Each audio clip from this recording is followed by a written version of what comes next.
Hold on, 5, 4. Oh, we're live. This is 2OF Entertainment. Welcome to the Lost Dollar Business Club, where we talk about business, and not just business. We talk about what makes businesses go up and what makes businesses go down. If you're interested in businesses, this is where it is. We talk about the global economy. We talk about global politics. We talk about everything and anything business related that affects your life on a global scale as well as a local scale. And don't miss after the show, Lost and Found.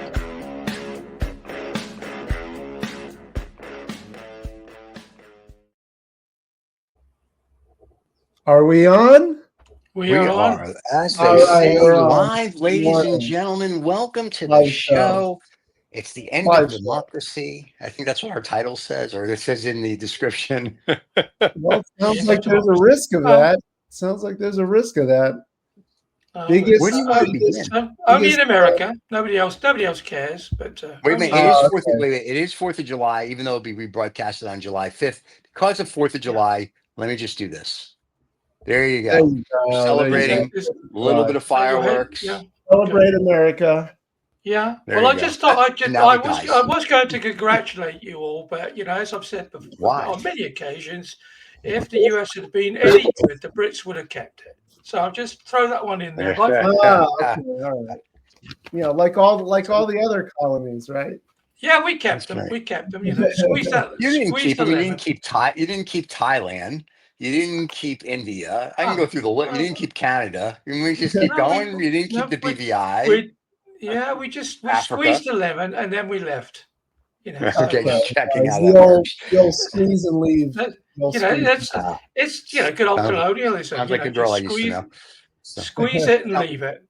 So we have a whole bunch of stuff. I guess we should start off with what's really relevant, which will be the big beautiful bill. We got some stuff to talk about Meta. I thought the Meta's stable AI purchase was, or circus rather, was the most relevant topic of the day, wasn't it? However you want it. Well, listen, it's your show, my friend. You pick it. We'll go with it. We got a whole bunch of stuff going on. We've got a lot to cover. But on July 4th, we should start with American politics, and because the business world will be dramatically forever changed by the big, beautiful bill. And so will poor people. Yeah. So shall we have a big, beautiful? Let's go a big, beautiful commercial then, and then we can get. Okay, paying a different. Let's do a commercial. Get the freedom and the flexibility of remote work in the lucrative tech industry. Bend your life around the world. Bendicoot is the premier course and community for thriving in a remote tech career. Join the revolution today. Bendicoot.com, official partner of the Lost Dollar Business Club. Hey, that's us, by the way, the Lost Dollar Business Club. I'm a bit concerned about your revolution, Michael. Yes, well, I know there's a lot of risk there now. Yeah, we may have to redo that commercial. We may have to take out the word revolution. we might, because if you look at the FT, do you need a plan? Do you need a plan B? Hold on, let me go and put that. Let's go. There you go. That's close up. Oh yeah. There we go. There you go. House and garden. Seriously, house and garden. Boy, there you go. It's in the house and home section. I know. I do the electronic FT because as much as I like the pink paper, it's just easier on the fly. Plus, when I'm on my phone, I get all their alerts telling me that the world's coming to an end, along with the Wall Street Journal, the New York Times, and Bloomberg. So when I see it from all of them, I'm like, the world's coming to an end. Good to know. The fact is, a lot of Americans in all persuasions are planning for Plan B in some way. Yeah. I mean, you've got the super rich who've been building bunkers for God knows how long, but you've even got the middle class now looking for escape plans to Portugal and other parts of Europe and Southeast Asia, and the article talks about this Plan B for not just the super rich, but a lot of professionals. So yeah. And it mentions, by the way, our phrase from our good friend Guy Standing, the new precariat of the American professional classes. Wow. We're ahead of the FT. The FT watches this. They should just give us credit. Exactly. They've been watching the shows, guys. That's how it is. They have been watching. So, but I mean, it makes a lot of sense, and it's also very unfortunate because of all the disruption it seems that the new president seems to be causing. And there was an article yesterday. I want to say it was either in the Journal or the FT, and one of the lawyers that was involved with a very famous case for the Clintons was saying that Trump is just tearing apart the judicial system. And I was like, okay, I see that. I mean, so really America now is no different, in my opinion, than Russia or any of these other countries. We have a little bit of freedom, but that's slowly taking away. Better hamburgers.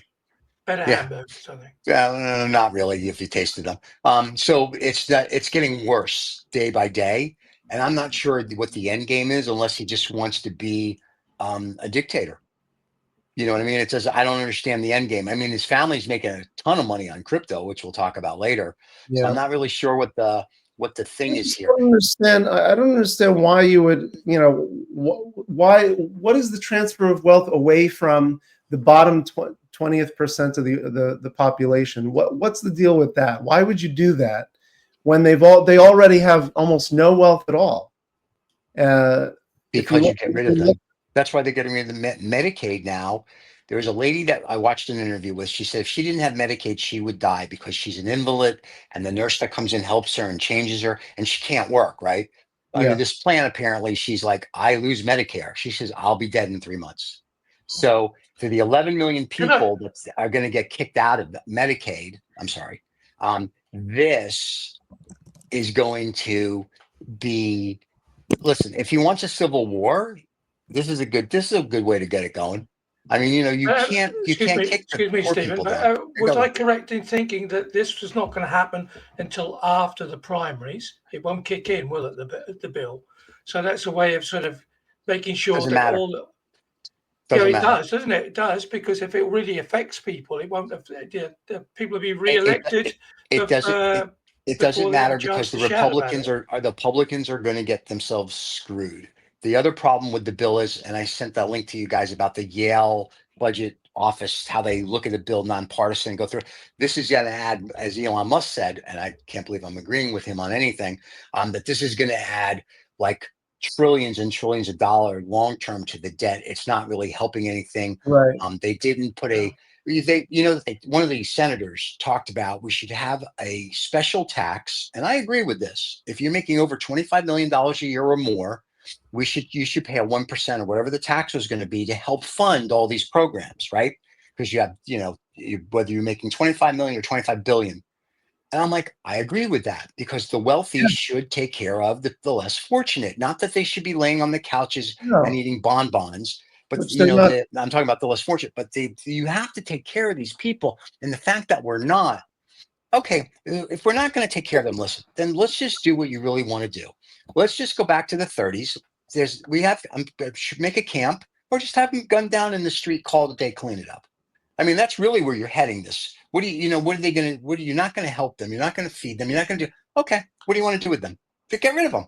Put them in a camp or gun them down. Let's get done. There's something in the American psyche, though, isn't it? This is the thing that as a European, I don't quite understand. Okay. Is that the American dream is work hard, play hard, be successful, earn your money, and everybody's happy that you're successful, that you're doing really well. But the moment that somebody says, "Oh, sorry, excuse me, could you pay a little bit extra tax from that money that you worked for?" Right. All of a sudden, you'd be accused of being a communist. Yeah. And oh no, we can't do that. We can't pay. So, I mean, it's only going to be a big, beautiful. I'm going to call it big, beautiful William. It's only going to be a big, beautiful William in the US of A. If everybody is happy, and this. Well, even the whole which you guys are going, it's almost as if, I mean, I'm starting to see references here. I mean, I've been shouting about, sorry, Michael, shouting about getting your brown shirts now from Amazon for the last year and a half. But we're now hearing noises in Europe where people are saying, oh my God, this is like the 1930s. So the world is slowly waking up to it, even apart from cynical people like myself and Stephen.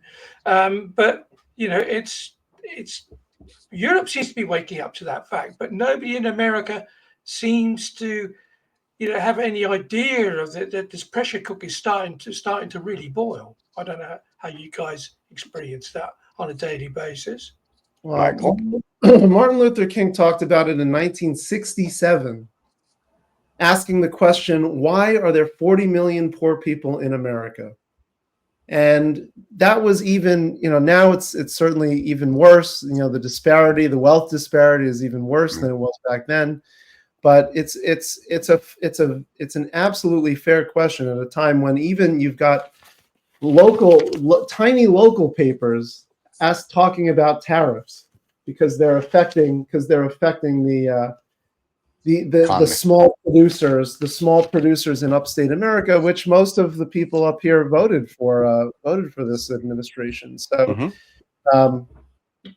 so now everybody's asking, well, what is going on, and why are there so many poor people in America all across the way? And this is exactly why it happens, is because this is one of the biggest transfers of wealth, it appears to be, in recent times, especially to the military-industrial complex, which it appears that defense spending will go up dramatically, in addition to making ICE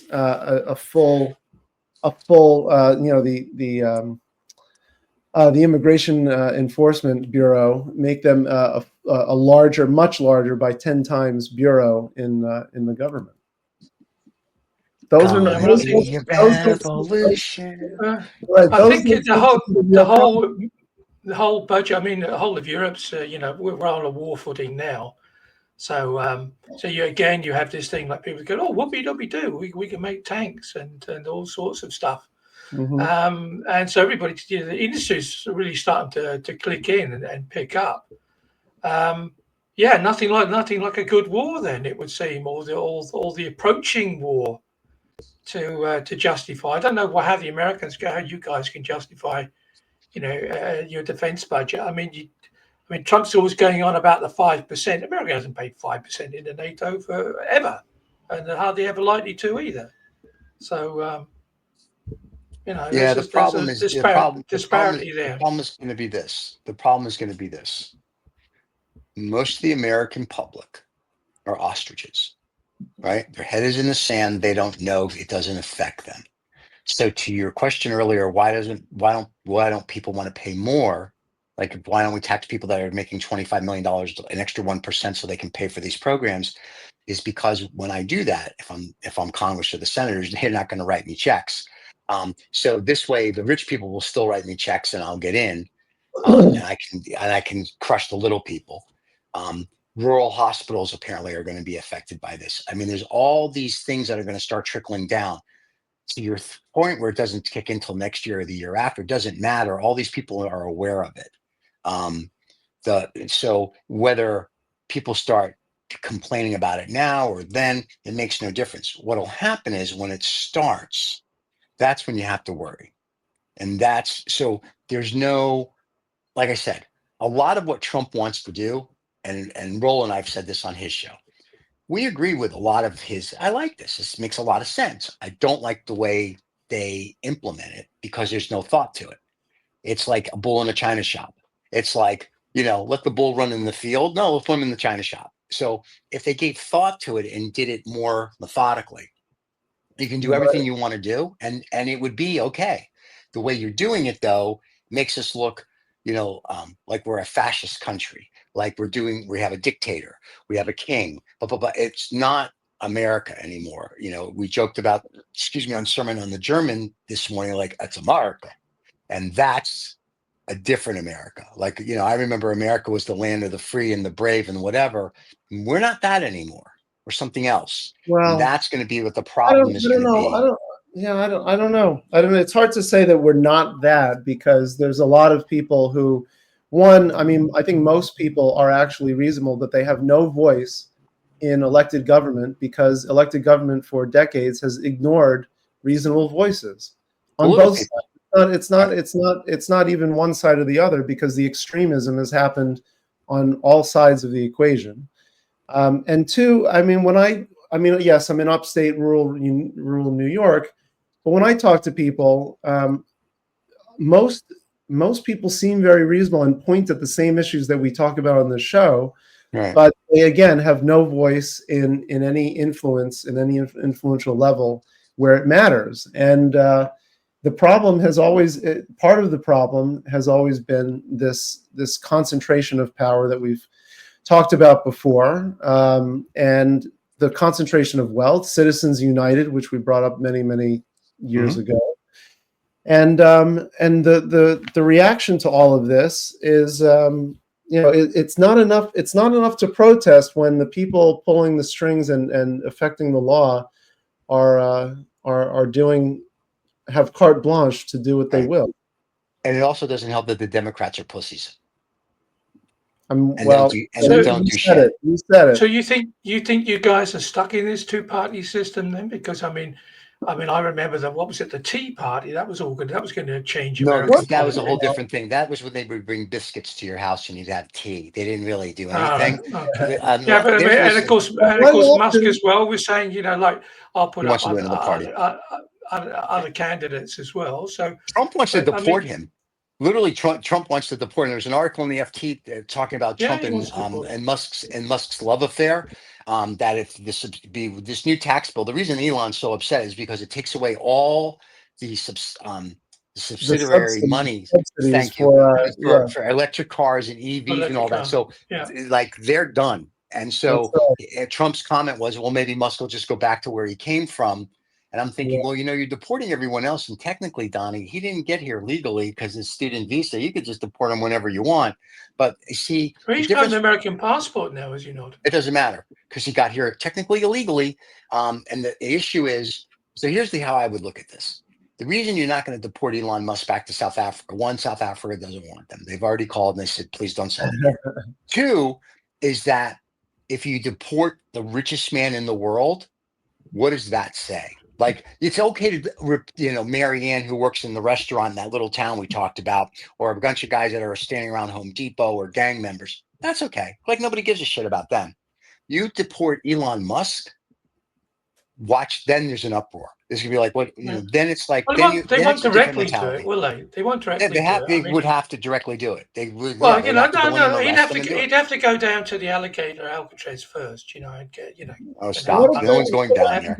Have a bunk bed. But guys, seriously, like if you've spent $250 million or maybe even more to put a particular person into power, you may already know where quite a few of the skeletons are buried. So is that not his safety net? Okay, no. He might sort of chip away and say, well, I'll take your subsidy from this, I'll take your subsidy away from that, or cancel a gig with NASA, which is great because that means you guys will only be able to fire a few teeny weeny little rockets into space, and because so they're leaning on him not just because he's got his fingers in a lot of things that America wants to do. And I think that he's got the American spirit. I can't believe I'm saying that. He does. He's like an adventurer. Yes. He wants to go and do. He's like Edison or Tesla, not his car, but Tesla. I mean, he's a dick otherwise, but his mentality about we can do. He's not that American spirit, and that's awesome. So, listen. At the end of the day, there's more than we'll ever know. And we invite Elon on the show all the time. And even on Roll Show, he never shows up. I understand you're scared of us, but one day you'll come on the show. But it's just interesting that, these things that Trump's passing, even people that are billionaires are going, ooh, really? I mean, they're very happy that they don't have to pay this tax. But a lot of them are like quietly moving stuff outside the United States because they're not sure what's going to happen. And now Peter Thiel, a lot of Americans moving different. Here, Peter Thiel just whatchamacallit. Peter Thiel just started a bank with a bunch of Silicon billionaires that we've placed Silicon Valley Bank. So apparently there's a group of them that are going to keep everything here. There's people moving out. There's people moving in. Trump sold 70,000 $5 million gold cards. to become an American citizen. So people want to be here because they like Trump. They like what he's doing. And one of the things we're going to talk about, or later, we talk about now, Pakistan's over here on their knees going, hey, listen, we can do crypto with you. We can do data mining. We can set up crypto mines. We can do everything we can do for you, Mr. Trump, because they want stuff from us. So, it's like they're all kissing the king's ring. And so, and it's like I keep saying, whether there's an election in 28 or not, I have no idea. But I'm going with no. You asked for topics for the show, and there's one thing which has noticeably not been spoken about. But it would seem, that Mr. Trump said he was going to stop all the wars. What's happening? Why has he not done it? Why has he not done it? What war though? The Ukraine. He was going to finish that. He wouldn't even start it. Well, he's very upset. There was an article in the Wall Street Journal today. He's very upset with Putin. Because he's last night European time, they dumped the biggest amount of drones and intercontinental ballistic missiles onto Kiev, because all you could see this morning on the news was just like clouds of smoke across Kiev. And Mr. Trump has now said, I think he said, well, I don't think Vladimir's going to listen to what I did ask him very nicely. Please don't do it.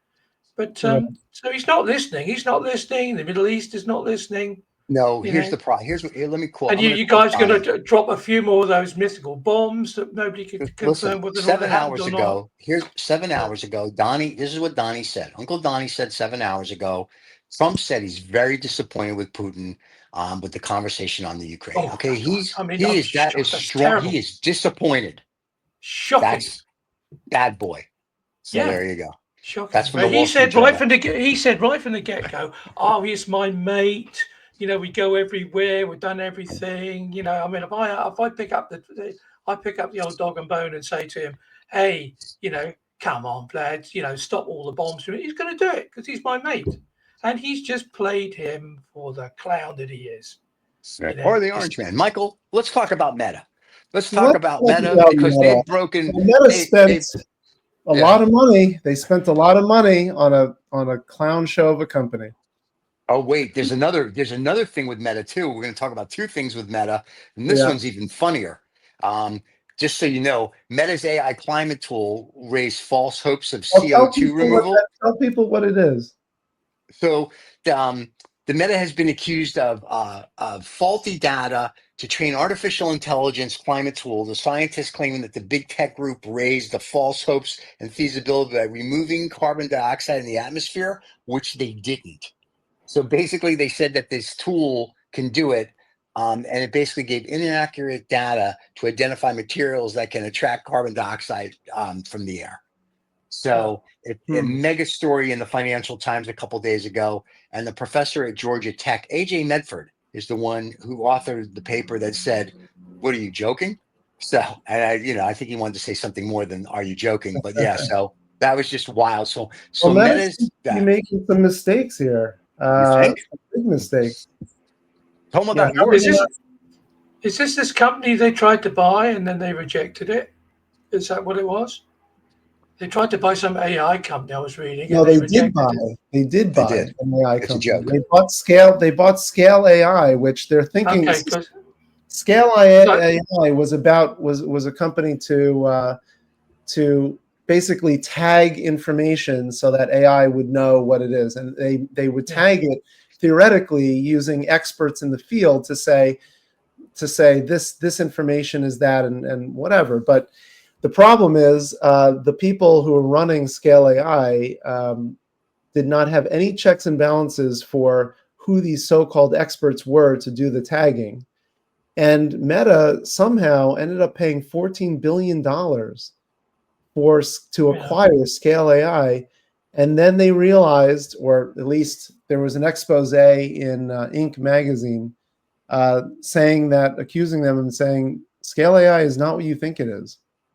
Because I read maybe a story that was running up before then, because I understood that the first offer that they made was rejected, and so therefore, Meta then, because there's lots of venture capital in this Scale AI, And then Meta bought the venture capital company that was invested into Scale AI to kind of backdoor the deal to make sure they were going to get them, which made me chuckle somewhat.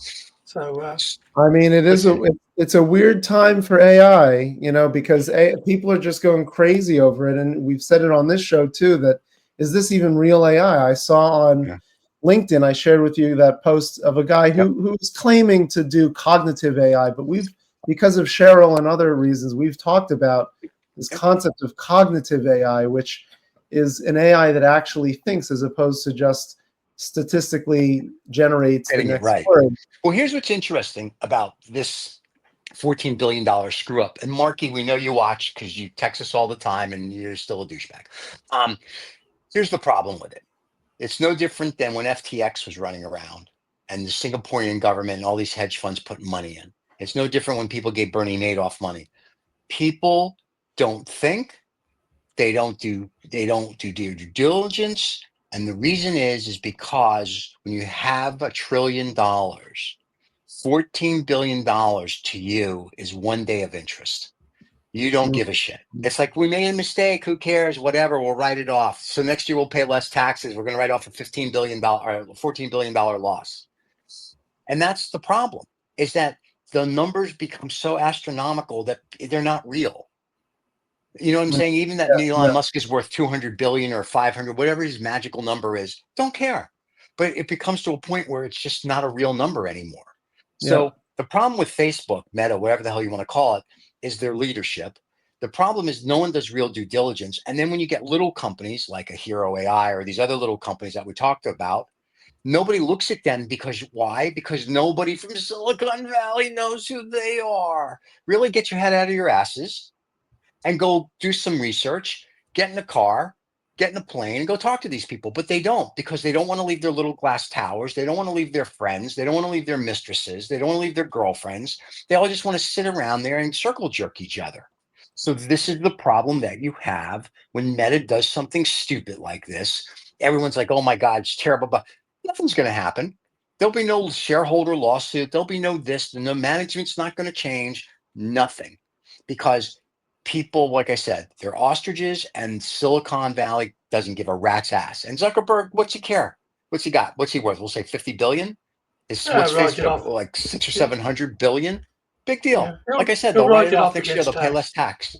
Yeah. So that's the problem to it. No one thinks anymore. No one says, hey, listen, let's pretend, even though we have $1 trillion in cash, let's run ourselves like we're $100 million company and every penny actually counts. Oh, wouldn't that be a novel idea, that if you actually ran your company like that, you'd actually make more money, more impact, do better things, not just for the company and your employees, but for society as a whole. Instead of running it as like, look at us, we're the big swinging dicks in the room. And that's what's going on. We'll just call it the American disease then, because it's the same way as you guys run the country. Oh, stop it. We run it worse. No. Same thing. We'll run up the debt. Who cares? Kick the can down the road for tomorrow or in the long run. You know what? Because David said that, we're going to put the Americans on top of the Europeans. There you go. Well, as ever, we're supporting you. As you should. So I think it's very interesting. The meta, this whole week had so many articles about them just screwing up. I was just like, you got to be kidding me. Like, well, they're weak. It's a big bet. And for a company that, was supportive of Google, right. Google hired Scale AI so that they could catch up to ChatGPT. And have they? I mean, that's questionable. But now, Zuckerberg wants to improve his llama model, and so it's the race of the models. Yeah, the race of the models to see who can make the best. There were supermodels would be worth watching. Yeah. Say who wants to watch? All llamas do is spit at you, and that's kind of the gig that's happening. That's what's going on. Here's the other problem.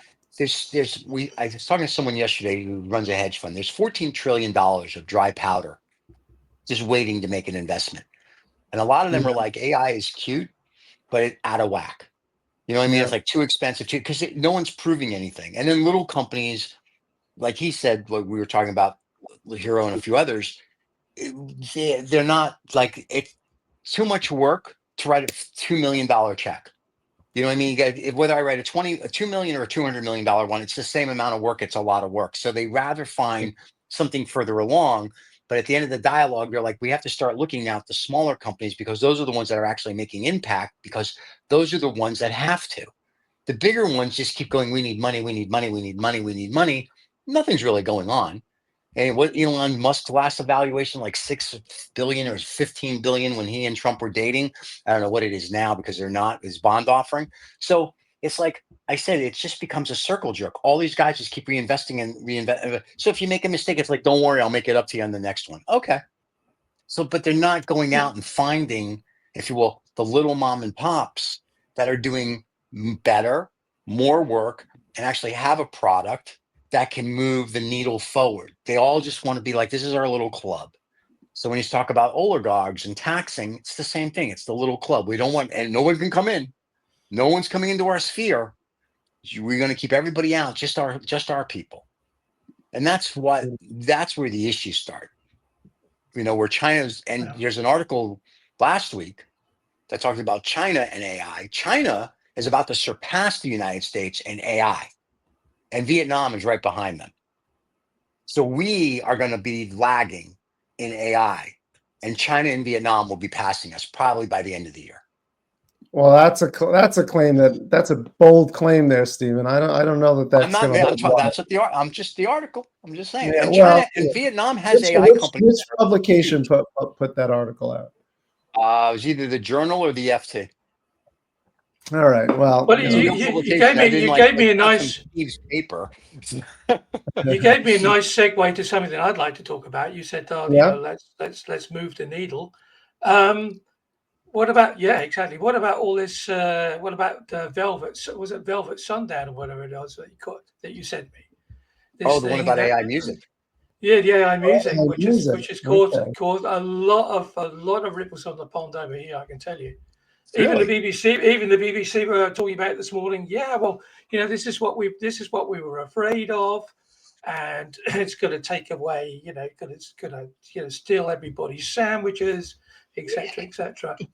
And I was following this on LinkedIn, and I'd actually replied to quite a few people that sent this thing out, and I said to them, well, you know, that's what I'm doing. I'm you know, 2OF is producing, you know, continuously AI music, and we're calling it AI, and I don't see what all the fuss is about. Oh, because we're not sure if it's AI or not. So they say about Velvet Sundown. Listen to it, because it's AI. Yeah. Look at the way it's presented. Well, ours especially, we in the description said we may not put it in the title because we have to get clicks, so we get money. But in the description of it, it'll say we generated this through AI. We even give credit to the technology we use. Like, we're very specific, but the title may be like, you know, we have one called "Mama's a Rolling Stone." Mommy's a Rolling Stone, Daddy's a Pebble. Doesn't say, it just says big band sound. But when you read it, it all gives credit to the AI. So I think that's part of the issue is people don't understand that. Is that we give credit. I think what people are worried about, the article is saying there's a group on Spotify. They've got like 50 million views or some ridiculous number on Spotify, and they produced an album already, and it's all AI.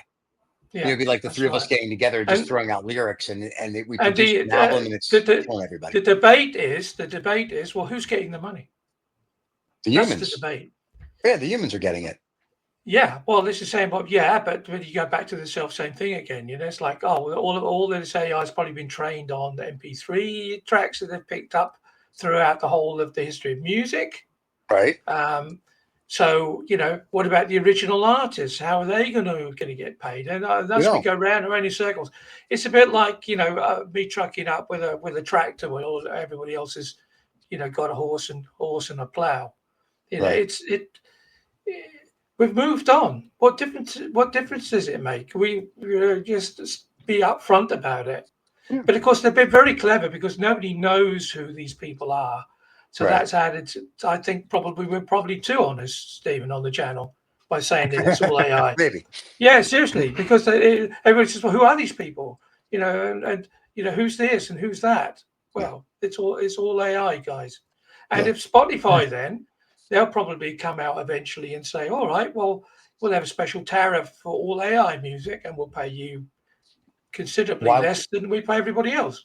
Why? It's commercials and stuff, and people are listening. Listen, there must be a market for it, because even on our channel, our AI music, there we have, and I can't, Dusty Hayes, which we made him a black cowboy, a black country and western singer. Yeah, when we put out music by Dusty, it explodes.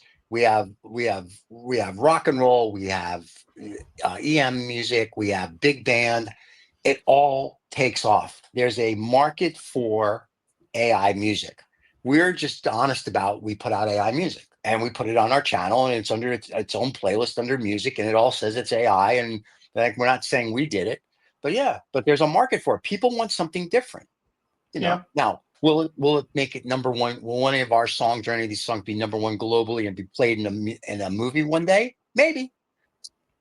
But that's just the way it goes. And it's really funny when they go, well, what about the original? Okay, who invented the wheel? I don't see their families getting royalties. I mean, seriously, unless you want to be stupid. No, so somebody invented the wheel. Why isn't their family getting royalties now for the last 10,000 years about the wheel? That's great. That's really that's a wonderful argument, Steve. Because you remember I told you about there was a guy in Australia that patented the wheel in Australia because it hadn't been done, and he just did that to show how incompetent the Australian patent office was. So there was just some things. I mean, the genie's out of the bottle, isn't it? I don't know what everybody's complaining. Oh, these poor musicians and everything else. Well, look, I've been struggling to find somebody who's stupid enough to want to put my lyrics, my poetry that I've been writing to music. Now I found a piece of technology that says, "Hey, thank you very much. We'll have some of that. Oh, we'll make a nice noise of it." And I'm certainly not alone. That's the joy. That's the joy of generative AI, is that it'll do whatever you ask of it. Yeah. Well, it hasn't done everything I've asked of it yet. We're getting there. There's some laws there that it just won't break. No, but I mean, and that's the interesting thing about AI and Meta and all these companies is that, and there was the head of Ford Motor Company said this week, and we talked about this last week in Lost and Found. Ford Motor Company said within 2 years, 3 years at most, all. He's kind of caveat and said 50%, but he said under his breath, all white collar jobs at Ford gone. Yeah. Because of AI. Yeah. So consultings, we talked about that last week. So AI is taking all this away, and that's fine. But this is the conversation about UBI last week. It's sort of like, so what do we do? You can't keep saying we're going to teach people skills or we're going to bring you're going to bring manufacturing back. It's going to be a robot. It's going to be AI, not people. What are you going to do with the people? Hence why the big beautiful bill. We're going to kill all the poor people. And if you'll have a robot. It'll do your stuff. It'll do your bidding. That's it. I saw a thing this week that the guy had been training this robot arm to cut hair, and I saw that. So that'll probably be 5 to 10 years or so before that's that's another thing that you won't have to do. Because they'll be just like a factory. We just wander in and come out the other end all groomed and done and everything. Again, the sports, we've been fascinated by that. There was a soccer tournament. The football robots. Did you see that, Michael? The football robots? I saw the yeah, that's right, the soccer robots in China. The football robots, yeah, it was so funny. They fell over and get the stretcher out, put him on, and take him off. But it will only be a matter of time, of course. But that will be the normal, because people. Well, that's what everybody says. But there's a futurism.com article talking about the AI hype machine, and how even though people keep saying, well, this is the worst it'll ever be, there's no guarantee that it actually will get better to the point where you can replace humans in the way that people have been talking about. While we are still amazingly amused by people slapping each other around the face as hard as possible and making that into a big TV spectacular, there's hope for robot athletes. Seriously, because I mean, even the very liberal Dutch have finally decided that's probably not the right thing to put on the TV here. There's a big debate about that as well. So, unfortunately, they said that when Japan was automating, and then they started to bring automation here. They go, "Don't worry, it's not going to replace the 100,000 guys that build cars. Now you're down to 4 guys." Tesla, from what I gather, is all automation. So when people go, "No, it's not going to get," yes, it is going to get worse. You're going to have to figure out what you're going to be able to do. And you have to learn how to use AI, unfortunately. And we've talked about this. You have to learn how to speak to it and use it so it benefits you. So, and they're right. A lot of companies, like I know people that would hire Bain and all these consultants, and now they're like, "Why? I can do an AI." And like I said, now the numbers are showing it. That's true. Yeah. Accenture's revenue dramatically decreased because of AI. Yeah, but that's the point. So, and hedge funds now, I talked to the guy yesterday. They've let go 30 people because AI can find companies basically to give them the parameters and go look, and it can search the whole web in a second instead of having 30 people search and do number. The AI can do it in about 10 seconds and go here. Here's what we, and it's just as good as the 30 people they hired. You're just going to need somebody who has a little bit of savvy that kind of sits on top of that project. That's anything you need then. So you just have one very well-paid guy who just, because to take out all the ghosting and everything else. But other than that, I mean, my dear old mother used to say, "If you have a dog, why bark yourself?" And that's exactly where we're getting to. So, Yeah, it's getting on the dogs. It's getting worse, I think. Bring on the dogs. I don't know. I think it's just going to get worse, Michael. I don't see it benefiting. It'll benefit society if everybody has money, but if you don't have money, you're screwed. Because what are you going to do? There's a hamburger one now that they have. There's a coffee one. There's a French fry one. There's a pizza one. It's like there's a Chinese there's a restaurant in Japan where you can go and AI does it all. Like there's no human. I think there's one person just to make sure, like if something goes wrong, but there's no human. So that's where we're getting to. If it's not being presented to you on a conveyor belt, then there'll be some sort of robot that presents it to you on your table, like in Korea. Here, I'll help you out. So, there's a sushi restaurant that I go to, and who serves me is a robot. R2D2 brings me my sushi. Yeah. And they have about 7 of them that run around the restaurant, and R2D2 comes over to you, and it's on a little tray, and you take it, you put it down, and he goes away, and you order more, and he comes back, and you take it and give him the tray. And so we don't even have waiters and waitresses anymore. Oh, well, that's one way to eat your dolphin. That's all I can say. Listen, as long as I get my dolphin, I don't care. Yeah, so, what else we got, boys? This is exciting. Happy 4th of July, America. That's right. Happy 4th. Happy 4th. Wave the flag. Sorry. Oh, no. Yeah, whatever. 4th of July. You've got to go back. To me, you've got to go back to basics. You've got to go back to the basics of what it means to be an American. Back to the Brits. There you go. There's a B in there somewhere. Back to the Brits. Not that far. Doing a lot. 250 years. Blimey, I've got genes older than that. But it's 250 years. What's that for history? You know what I mean? Come on. Well, it's just a blink. That is true. Yeah, that's very true. Just a blink. It's been a very meaningful and influential blink. Yeah. So let me ask you this, because we can go through more of our topics if you want. But what do we think in 2030s around the corner? It's 5 years, 4.5 years away. What do we think? America's still here the way we think it's America, or is it the new America that the Europeans are worried that are becoming 1930s?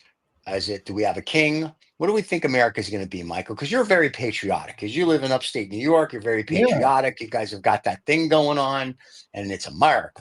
So, so what do you guys? What do you think? There's a good blend of people up here, and I just think that where do I think it'll go? I don't think it'll be nearly as authoritarian as people think it will be, because there will be a rising of the reasonable. An uprising of the reasonable in due time, and it's already at an untenable point. We get hundreds of protesters all throughout upstate New York, where people normally don't protest at all, who are at least saying enough of enough of the authoritarianism, and let's focus on protecting democracy. And there's some legitimacy to that. I don't think that any of these are panaceas or entirely right about everything that they argue about. But I think there's enough of an upwelling of support. There will be enough upwelling of support that we will have an election in 2028, and we will have a rehashing of America in some way.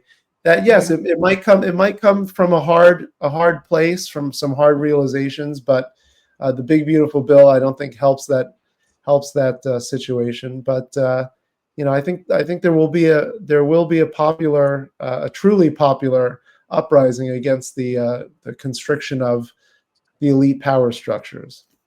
Okay, I hope you're right. That's all I can say. Yeah. Now, do we want to talk before we go into Lost and Found, or you could talk about this in Lost and Found? You want to talk about stablecoins' rise of popularity, not only with companies but banks, and how they're all going to now come out with their own coins? I mean, let's put it in Lost and Found, because that's a big topic that maybe we should cover on another show. Yeah, well, that's going to be a topic that's going to, I think, be one that's prevalent. There's an article in the FT, and it was saying, and we'll go into more detail. I have something else for Lost and Found. So the 100,000-foot view of this, and we can do this on another show, is that from Visa to JP Morgan to Bank of America to IBM to the Lost Dollar Business Club, everyone now is going to come out with their own coins, and they're going to tie it to whether it's a treasury or gold or whatever it might be, so you can trade them, whatever. And this was bringing me back to like before we had a Federal Reserve, right? There were 40 different banks in America back in the 1800s, and everybody had their own currency. And we're just, I always like when people go, history doesn't repeat itself. History is repeating itself. Right. It's just a different, instead of having paper money, we're having digital money, and everybody's going to be able to produce their own digital money. Yeah, just tokenization. Yeah, I locking people in. Financial serfdom. Great. That's what Vicky said. Like remember what I always said, Wall Street, we're the oldest profession. We'll get your money one way or another, kids. So should we go to Lost and Found on this 4th of July for the fans? Let's go to 4th of July Lost and Found. Let's go Lost and Found. Ever wonder how millions vanish into thin air, or how a single dollar can make all the difference? Join us on Lost and Found, where we dive into the wild world of financial mysteries. From misplaced fortunes to unexpected windfalls, we unravel the stories of people, companies, organizations, and even governments who've lost and found millions. Lost and Found, because every dollar has a story. Dun, dun, dun, dun. All right. All right, Michael, what do you have? Because you're very patriotic today. It's 4th of July. You're in upstate New York, where they're going to have fireworks. You talked about the finance industry, and America is all about finance now. Something like 20% or 25% of the money is all going into finance. But Citigroup has just spent $9 billion in the past year on a tech overhaul, because they've had all kinds of costly errors, like accidentally wiring more than almost $1 billion to a certain group of creditors, or accidentally crediting one account with $81 trillion after an employee failed to remove zeros from a form, and a copy-paste error that almost missent $6 billion. So this kind of thing is happening all the time at Citi, and they are committed to fixing it. The oldest right after they send you another $81 trillion. David, at some point you need to return the $81 trillion they've called. You need to do that. So. Citi, here's the problem with Citi. Go ahead, Dave. I was going to say, is that a lost or a found? Then that's depends who gets the $81 trillion. That's definitely a loss for Citi, though. Although maybe Citi will figure it out. No, they won't. Here's what's really bad. Citi sucks. They've sucked since the 80s when Sandy Weill left. They have steadily gone downhill. They're the worst bank, right behind JP Morgan. They couldn't get themselves out of a wet paper bag. If you have people making those kind of mistakes, that's why when bankers say 50% of our team is going to be AI, If you're at That's Citi, why. 95% of your team better be AI. Don't only here just to help Citibank with their little stories today. UBS, Citi, and other banks hit by a $21 million penalty over Singapore money laundering. So Citibank is having lots of trouble, and it's not just wiring $81 trillion out or $6 billion. Seriously, do they not know how to look at zeros? I mean, like, how dumb are you? You know, I don't get it. I'm just saying, how doesn't work. Yeah. Well, it's like it's 4th of July, dumb. There you go. But a fourth grader could literally go, how much are we supposed to send? 81 million? They could count to zeros. So you're trying to tell me someone didn't count to zero? Apparently. And they don't put periods. The stupidity of the people they have is dumbfounding. Well, it's not their money, is it? So that's easy. Technically, oh no, that is their money. Like if they screw it up and someone goes, I'm not giving you $81 trillion back, Citibank, well, they've got a business, but they'll also be on the hook if the person says, nope, not giving it back, and you send it to some country the where there's no laws. people that are responsible for looking at how. Oh no, you mean the person you're paying $25,000 a year to send wires out? You're right. They don't give a crap. They're like, yeah, clicky, whatever, clicky, whatever, clicky, whatever. But you're trying to tell me that there's nobody that has checks and balances? Nope. Like almost 6 billion, 81 trillion. Some, you know what I mean? It's like there's no check. It's just like, yeah, go ahead, push a button. Yeah. Well, pay peanuts, get monkeys. Crazy. That's how it works. It's. I don't know. Oh, what's a couple of zeros between friends? Eh? It's good to know. I'll remember that next time you send me money. Okay, so let me do mine because David's probably going to show pictures. What do you got? Here's this I thought was interesting. This was in the FTN on the July 2nd. It says Pakistan pitches Nobel Peace Prize to Uncle Donnie, crypto rare earth to woo the Donnie. Pakistan is pitching itself as the Bitcoin mining hub and a source of rare earth materials, offering its support for a Nobel Peace Prize for Donald Trump, as the cash-strapped Hezbollah is seeking to have hefty trade with the White House. And the article goes on to saying they're trying to entice Uncle Donnie with as much, basically they're playing to his ego. Like come here and do crypto. We'll put you up for the Nobel Peace Prize. We'll do this. We'll do that. Yeah, playing to the king. I thought I just found it fascinating. The article goes on to say a whole bunch of stuff, and I'm just chuckling all the way, thinking, not stupid. They know what they're doing. So, the thing about it is that they will actually have to have Mark Rutte's head surgically removed from Mr. Trump's asshole first, before they can stick their own head in. So, because he's well and truly up there. So, Mark Rutte, for all those people who don't know, is the chairman of NATO, and apparently Donald Trump's his daddy. So, hey, it's all fun at the fair. So, Pakistan, give us your money. Hey, now listen, I was on the cigar show. One of our hosts is from Pakistan. So, Oh, it's not. You gotta suck up. Somebody's got to live there. Yeah, there you go. Well, I thought I'd finish the show on. I got a little ditty. I thought I'd finish the show on something which everybody hates. Everybody hates is washing and ironing. So I found this, which should help us all. Certainly on the 1st of July, when you want to go out and have a few of the old ginger beers, and don't want to be at home doing the washing. So everybody may or may not need this particular apparatus. We're not sponsored by it. We're not being paid by it, but it made me chuckle.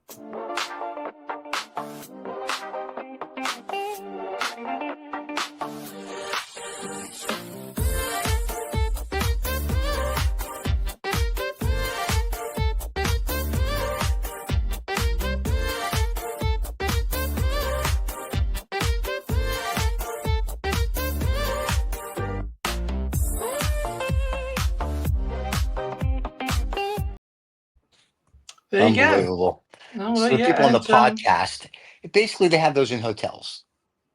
Yeah, well, a lot of people are saying that Siemens had them in the 1980s, but some Oh. American gentlemen who probably thought, oh, there's a patent lying around that I can buy for nothing, and probably wasn't Mr. Musk.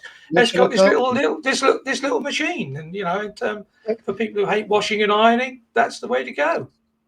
And my robot does that though, David. He's making a lot of money doing it. So there you go. Right.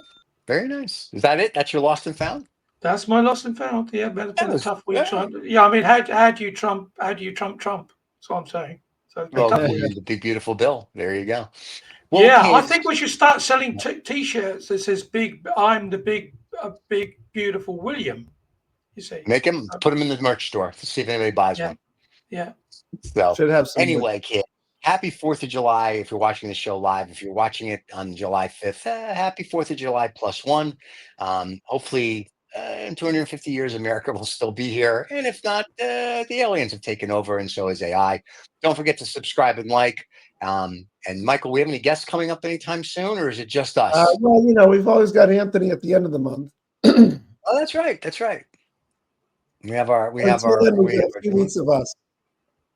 So next week is just us again. Sorry, guys. And then last week's show was Guys Standing with Anthony, and they did a whole show on UBI, which is doing very well. So if you're curious in that, feel free to reach out there. Catch us wherever you get your podcasts, or wherever, if you want to look at our faces, why I have no idea. Catch us here on YouTube. Don't forget to subscribe and like. And to America, have a wonderful 4th of July, and be safe, everybody, and to the rest of the world. And it's well worth listening to. I actually wasn't on the show last week. I listened to the show. Absolutely fascinating. So which one? The UBI one with Anthony and that was really interesting. It was a good show. Yeah, shared it with a few people, and they said, "Oh wow, no, I understand a little bit more." So wow, worth the listen. Our show, somebody understood something. Well, that's it. We're done. Yeah, well, it's our gift to the 4th of July. There you go. Oh God, there you go. All right, kids. Hey, everybody, have a happy, healthy 4th. Good luck. Spend time with your family. We'll see you all next week. And that's it. Don't forget to subscribe and like. Cheers, everybody. Bye-bye.